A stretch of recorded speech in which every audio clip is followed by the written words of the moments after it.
Nuestro pan de cada día, alimento para el alma, Él es pan.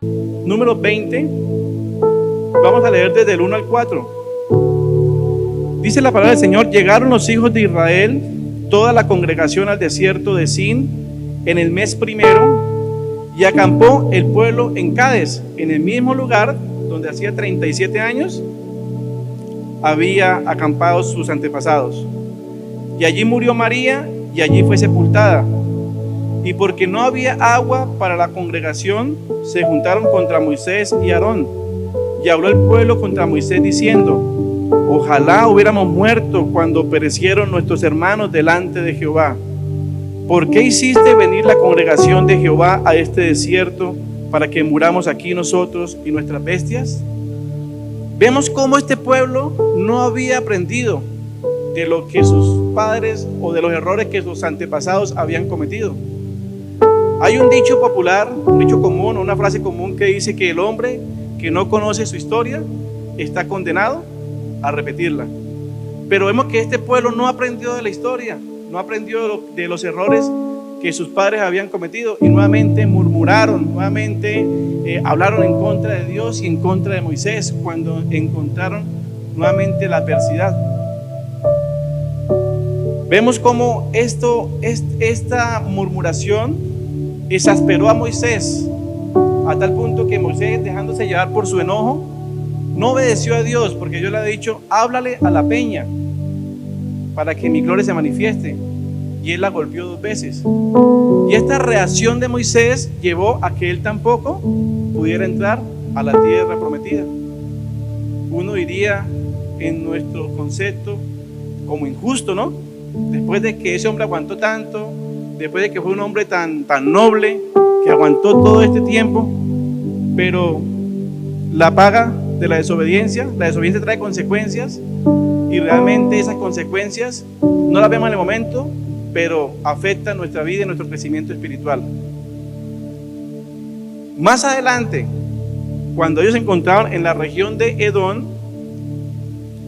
los edomitas eran los descendientes de Esaú. Recordemos, Abraham engendró a Isaac, Isaac engendró a Jacob y engendró a Esaú. De Jacob nacieron las 12 tribus y de ahí viene el pueblo de Israel. Pero de Esaú nacieron los edomitas, y el pueblo se encontraba en esa región y necesitaba cruzar por toda la mitad de ese país para poder llegar a la tierra que Dios les había prometido. Por eso Moisés había enviado a una comisión a hablar con sus reyes, con sus gobernantes, para que les permitiera cruzar. Y Moisés les dijo: no vamos a beber, no vamos a coger nada de sus viñedos, solamente queremos cruzar. Pero ellos no se lo permitieron, e inclusive los amenazaron que si se atrevían serían confrontados en una guerra. Y esto llevó al pueblo a rodear la tierra de Edom, como empezamos en el pasaje que leímos al principio. Rodear esta tierra no era rodear cualquier cosa, era un país, era algo extenso. Y esa adversidad, esa circunstancia difícil, llevó al pueblo a que se desanimara. ¿Cuántos de nosotros no nos hemos desanimado? Y más en un año como este, donde hemos tenido tantas dificultades, tantos momentos de adversidad. Pero lo importante es la forma como nosotros reaccionamos a esa adversidad. Cuando nos dejamos llevar por el desánimo, nos dejamos influenciar por el veneno de la serpiente. Podemos mirar de que ese castigo que el pueblo recibió de Dios, de que serpientes ardientes salieran y los mordieran, y murió mucho pueblo, Dios lo permitió con un fin, Dios lo permitió con un propósito. No solamente para enseñarles al pueblo de que la serpiente fue el instrumento de Satanás para inyectar ese veneno que se llama pecado, y que ese pecado pasó a todas nuestras generaciones. Como dice en Génesis, en el capítulo 3, en el versículo 1. Dice: pero la serpiente era astuta más que todos los animales del campo que Jehová Dios había hecho, la cual dijo a la mujer: con que Dios os ha dicho no comáis de todo árbol del huerto? La serpiente fue ese instrumento que Satanás utilizó para inyectar ese veneno, para seducir al hombre, para hacerlo caer en pecado, en desobediencia, porque el enemigo sabía que era la forma en la cual el hombre podía devolverle o entregarle a Satanás el poder, la autoridad. Por eso la palabra del Señor dice en Romanos 5:12: por tanto, como el pecado entró en el mundo por un hombre, y por el pecado la muerte, así la muerte pasó a todos los hombres por cuanto todos pecaron. Y el pecado es ese veneno mortal que ha afectado a todas las generaciones hasta nuestros días. Por eso la paga del pecado es muerte, pero la dádiva de Dios es vida, y vida en abundancia. Podemos mirar de que el desánimo es un sentimiento que nos paraliza por completo. Es la pérdida de todas nuestras facultades emocionales, físicas, espirituales. La mente sufre un bloqueo que nos lleva a enfocarnos en las circunstancias externas y olvidarnos de las bendiciones internas. Muchas veces cuando llega el desánimo, ponemos nuestras miradas en el problema, en la circunstancia adversa, y nos olvidamos fácilmente de lo que Dios ha hecho en nuestra vida. Si estamos aquí, como dije al principio, es por la misericordia de Dios, y cada día es una bendición de parte de Dios para nosotros, una bendición para acercarnos a Él, una bendición también para ayudar a aquellos que pasan por momentos de dificultad, aquellos que no han tenido el privilegio y la bendición de conocer a Dios y de entregarle su vida. Somos pueblo de Dios, así como este pueblo era el pueblo escogido por Dios para llevarlos a ese lugar especial. Nosotros también somos pueblo escogido por Dios, somos real sacerdocio y tenemos promesas de salvación para nosotros. Por eso es importante de que cuando llegue la adversidad y cuando de pronto desfallezcamos, porque ese es un sentimiento que a todos nos ataca. Nadie puede ser ajeno a ese sentimiento emocional del desánimo. Nuestra mente es el campo de batalla del enemigo y él buscará la forma de influenciarnos con ese veneno del desánimo para que nosotros caigamos en la trampa y empecemos a mover nuestra lengua y a renegar en contra de las bendiciones de Dios. Cuando cometemos ese error, estamos en una línea peligrosa donde va a traer consecuencias a nuestra vida y crecimiento espiritual. El pueblo no lo entendió, el pueblo se olvidó y se dejó influenciar, y ese desánimo lo llevó a murmurar en contra de Dios y en contra de Moisés. Y no solamente eso, sino que dice la palabra de Dios que el pueblo dice, y habló el pueblo en contra de Dios y en contra de Moisés: ¿por qué nos hiciste subir de Egipto para que muramos en este desierto? Pues no hay pan ni agua, y nuestra alma tiene fastidio de este pan tan liviano. Cuando ellos cuando se expresaron de esa forma, se encendió la ira de Dios, porque ellos no veían la connotación que había al hablar de esa forma de la bendición del maná, porque el maná nada más y nada menos que era un cuadro de el pan que descendió del cielo, de Jesús. Por eso es muy importante que nosotros aprendamos a cerrar nuestros labios. Y también dice que en Santiago 1, de 2 al 3, que tengamos por sumo gozo cuando nos hallemos en diferentes pruebas, sabiendo que la prueba de vuestra fe produce paciencia. Muchas veces Dios permite las pruebas, las dificultades, para moldear nuestro carácter, para tratar con nuestras vidas, para formarnos, para que nosotros aprendamos a confiar y a depender de Él en todo momento.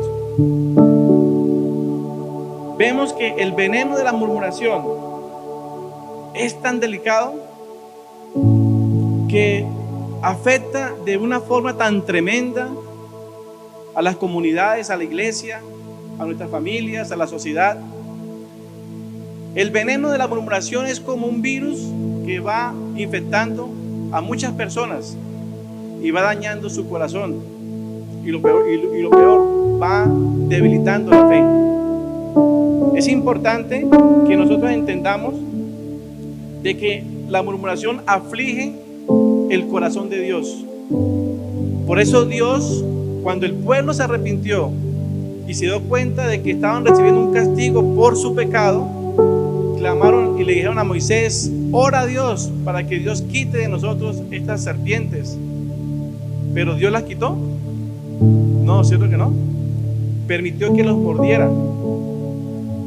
Y esa mordedura, esas serpientes, y hace énfasis que serpientes ardientes, venenosas, dicen los expertos de que la persona que era mordida recibía un dolor muy fuerte y eran afectados con fiebres altas y tenían una muerte lenta pero dolorosa. Dios permitió que fueran mordidos para que el pueblo entendiera que así como ellos sentían ese dolor, también Dios se duele cuando nosotros como sus hijos le fallamos, cuando nosotros como sus hijos renegamos de sus bendiciones, cuando nosotros como sus hijos nos levantamos en contra de lo que Dios tiene destinado para nosotros. Ese dolor lo siente Dios y la Biblia nos lo enseña. Cuando vemos de que Dios se dolió en su corazón de haber creado al hombre y por esa causa usó a Noé para que construyera un arca y trajo un juicio sobre la tierra, y fue la primera destrucción que hubo a causa del diluvio. Pero la Biblia hace énfasis de que Dios se dolió en su corazón, o sea que a Dios le duele cuando nosotros fallamos, cuando nosotros nos desviamos, cuando nosotros no valoramos lo que Él ha hecho por nosotros. Cuando el pueblo de Israel eran mordidos por las serpientes y sufrían ese dolor tan grande, solo les quedaba depositar toda su fe a esa serpiente que Dios le había dicho a Moisés que construyera, a esa serpiente de bronce que fue levantada en un asta. Era ver y creer de que al mirarla serían sanados. Ahora, ¿la serpiente tenía ese poder para hacerlo? No.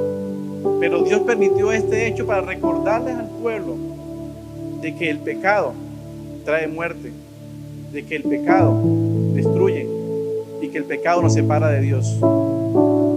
El pueblo de Israel tuvo que padecer de esta forma para tener ese trato de parte de Dios para ellos.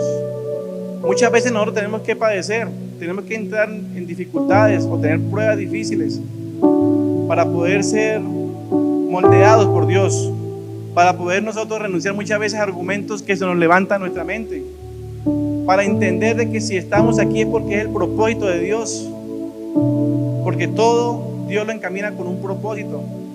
Pero muchas veces nos convertimos como ese pueblo de Israel, el querer mirar atrás, el querer volver atrás. Yo estaba mejor cuando me encontraba en aquel lugar. Lo digo por testimonio, a nosotros nos pasó. Junto con mi esposa duramos 7 años en el desierto. Duramos 7 años en Maicao, en La Guajira. Y en Maicao, pues, el clima me afectó mucho. Me estaba muy enfermo. Allá me dio una peritonitis. Eso fue hace 15 años. Y cuando solicité un traslado, me enviaron para Duitama. Salí de la paila del desierto a la nevera, y el cambio fue muy fuerte en todo, cultural, en el clima, en el ambiente, en todo. Y nosotros constantemente estábamos mejor en Maicao. En Maicao teníamos esto, en Maicao teníamos aquello, y deseamos volver a Maicao, hasta que un día Dios nos habló y nos tuvo que pedirle perdón y esperar en el Señor, darle gracias porque estamos ahí, darle gracias porque tenemos la oportunidad de laborar, porque tenemos trabajo, porque podíamos estar como familia. Y mire que después que cambiamos nuestra actitud, las cosas cambiaron. Ya nos empezó a gustar el pueblo, nos empezó a gustar Duitama, nos empezó a gustar la gente, ya la entendíamos. Y después que nos amañamos, Dios abrió la puerta y nos trajo a Pitalito, a un lugar donde no conocíamos. a una tierra donde fluye leche y miel, así como el Señor le prometió al pueblo. Y Pitalito para nosotros, y lo digo delante del Señor, ha sido de mucha bendición. Cuando nos hablaron de Pitalito, nosotros ni conocíamos que, con el perdón de ustedes, no conocíamos que Pitalito existía. Habían dos opciones, o era Tuluá o era Pitalito. Y teníamos el concepto de que Tuluá, pues por el Tino Asprilla, pues esa era como la referencia que teníamos. Pero cuando le orábamos al Señor, antes de tomar la decisión, Dios siempre nos enfocaba a Pitalitos, en Pitalitos y Pitalitos. A tal punto que nos vinimos sin conocer, nos vinimos a conocer esta región y Dios abrió puertas de una forma maravillosa. Era el propósito de Dios que estuviéramos aquí. Y fue tanto el propósito de Dios que estuviéramos aquí, que ya tenemos una hija, Opita. Nosotros no podíamos tener hijos. Duramos 7 años para que mi esposa quedara embarazada. Y aquí fue donde el Señor derramó la bendición. Démosle la gloria al Señor. Gloria a Dios. Entonces, mis hermanos, tenemos que aprender a esperar en Dios. Tenemos que aprender a confiar en Dios. Tenemos que aprender a aceptar la voluntad de Dios. Dios es soberano y Dios hace como Él quiere. Pero tenemos que tener algo claro. Así como el pueblo de Israel tenía claro de toda la forma como Dios obró para poderlo sacar de esa condición en la cual se encontraban, de cómo Dios en todo momento manifestaba su gloria, de cómo Dios hizo salir agua de la roca, cómo Dios obró para que este pueblo de doble ánimo pudiera reconocer sus errores y aceptar realmente que se habían equivocado. Es necesario que nosotros reconozcamos nuestros errores. Como lo dije al principio, este no ha sido un año fácil. Para muchos no ha sido un año fácil, pero tenemos la bendición de la vida, tenemos la bendición de poder estar aquí, tenemos el privilegio de ser hijos de Dios, de poder acercarnos a Dios libre y confiadamente, de poder doblar nuestras rodillas y clamar a ese Dios poderoso que está en los cielos. Eso es un privilegio. No miremos atrás. Hay circunstancias que nos han marcado. Como lo dije al principio, para mí también ha sido un año muy difícil. Dios me permitió pasar una prueba de mi salud. Hacía 15 años, como lo dije en Maicao, me dio una peritonitis. Y este año Dios permitió nuevamente que me diera otra peritonitis, pero aún más severa, porque fue a través de una obstrucción intestinal. Y eso me llevó también a que me diera un infarto. Pero le doy la gloria y la honra al Señor. Y mi esposa y muchas personas estuvieron de ahí, de testigos, de que nunca le dije al Señor por qué. Nunca le dije al Señor, pero ¿por qué? Si yo estaba haciendo las cosas bien, pero ¿por qué esto no? Sino que me aferré a un versículo en el cual Dios me había ministrado días antes, que dice que es Romanos 8:28, y dice: y sabemos que los que amamos a Dios, todas las cosas nos ayudan para nuestro bien. Y en ese momento yo le decía: Señor, yo acepto esto como tu voluntad, yo acepto esto como un propósito, yo sé que tú me vas a sacar de aquí fortalecido, yo sé que tú me estás enseñando cosas nuevas. Y esa era mi forma de expresarme ante Dios. En ese lugar donde estaba en cuidados intensivos, fue tan bonita la experiencia que hasta las personas que estaban cuidándome permitieron que pudiera llevar un radio y poner alabanzas todo el tiempo. En ese lugar todo el tiempo había alabanzas. Y a ellas inclusive aceptaron de que la persona, habíamos dos, de que la otra persona también la escuchara, porque podía estar en contra, pero las personas que estaban ahí salían agradecidas. Démosle gracias a Dios, porque de Él hemos recibido el milagro más maravilloso que hayamos podido recibir, y es la salvación. Es poder ser rescatados de esa vida pecaminosa, de ese pecado que anteriormente nos tenía gobernados. Y como le dije al principio, el pecado trae la muerte y la condenación eterna. Pero Dios es fiel para con nosotros. Dios nos ama tanto, hermanos, nos ama tanto, que esa representación de la serpiente en el desierto representó también la crucifixión de nuestro Señor Jesucristo. Y no es que Él fuera serpiente, pero Él se hizo pecado por nosotros. Él se hizo maldición por nosotros. Porque la Biblia dice en Deuteronomio que maldito era todo aquel que era colgado en un madero. Pero Él, que no tenía pecado, se hizo pecado por nosotros. En Él que no había maldición, se hizo maldición por nosotros. En Él no había culpa, pero Él pagó. Recuerda que la palabra de Dios dice que todo te es lícito, pero no todo te edifica. Estaremos subiendo contenido semanal a este canal que de seguro edificará tu vida y la de muchas más personas. Solo si compartes este video, si te suscribes, si le das like y si nos sigues. Dios los bendiga. Jesús es para